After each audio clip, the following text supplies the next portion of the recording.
Hello again, I'm Nicholas Major with Great Lakes Credit Union.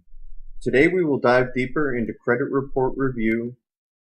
It is my goal to help you achieve a higher credit score by following these simple steps. You can ensure a brighter future for you and for your family. Today's agenda includes talking about what makes up a credit report. How is it calculated?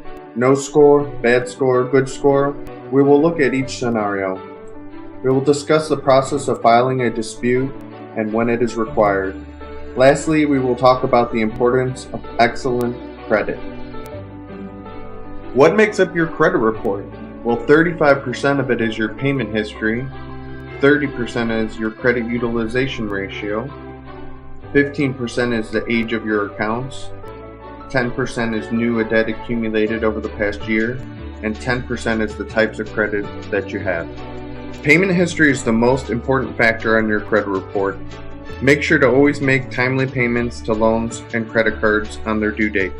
If your payment is over 30 days late, it will be added to your credit report as a delinquency. Call your creditors to make arrangements to possibly help you in the event of a financial crisis. Your credit utilization ratio is the next major factor of your credit report. Keeping this ratio under 30% is key. But what does that mean? If you have a $1,000 credit card limit, never carry a balance of $300 or more. That is over 30%, and that will lower your credit score. The last three factors do not weigh as heavily on your credit report, but you do want to focus on them. Too many new accounts will lower your credit score. Closing a credit card you've had for a while can lower your score. Lastly, different types of credit help lenders see that you can handle multiple forms of debt, including credit cards, auto loans, and mortgages. No score, bad score, good score. If you have no credit history, you'll most likely have no score. As you can see, there is a range for the bad and the good. Work your way up the credit score ladder by focusing on what makes up your credit report.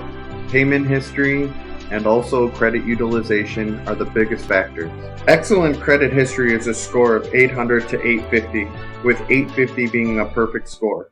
It can be done, I've seen it myself. This takes years of excellent payment history and focusing on making good choices by avoiding overspending and overloading your credit report. Strive for it, it can be done. You will need to file a dispute on your credit report if there's something down there that does not belong to you. From time to time, errors do happen, so you will want to dispute these. Contact all credit bureaus and go to their websites and file a dispute for each and every one of them. What is character? What does your prior history look like? No history? That's risky. Bad history? That's very risky. Good credit history? And you're good to go. Capacity.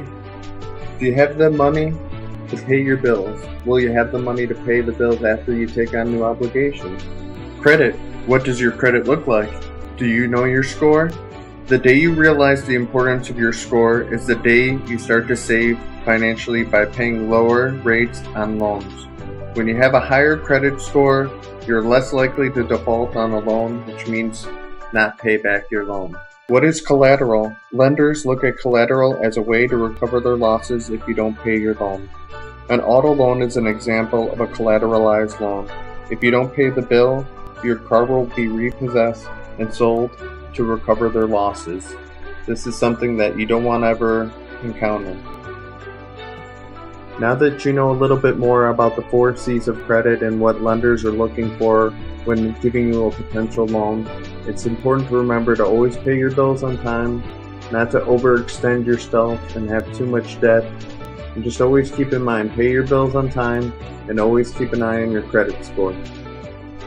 Having excellent credit is your key to financial freedom. You're paying less to borrow money for an auto loan, for a mortgage, a personal loan, credit cards. Excellent credit saves you money, and this gives you money to invest. You can also choose to pay more on your current loan obligations. For example, if your auto loan is a $300 payment, why not pay $350 or $400? You'll pay off your loan sooner and save money on interest charges. This is a great way to save It's important to remember to always know which loans to pay off first. You should always pay your highest interest rate down first. For example, your credit cards are most likely your highest interest. So an auto loan you may want to pay down at a normal rate, but pay down your credit cards to save the most money. Congratulations on your first step to improving your credit score right away. Yes, this takes time to reflect on the credit report, but you can take the first steps today to improving your credit. You can make that decision to change your future for the better. This will help you every day.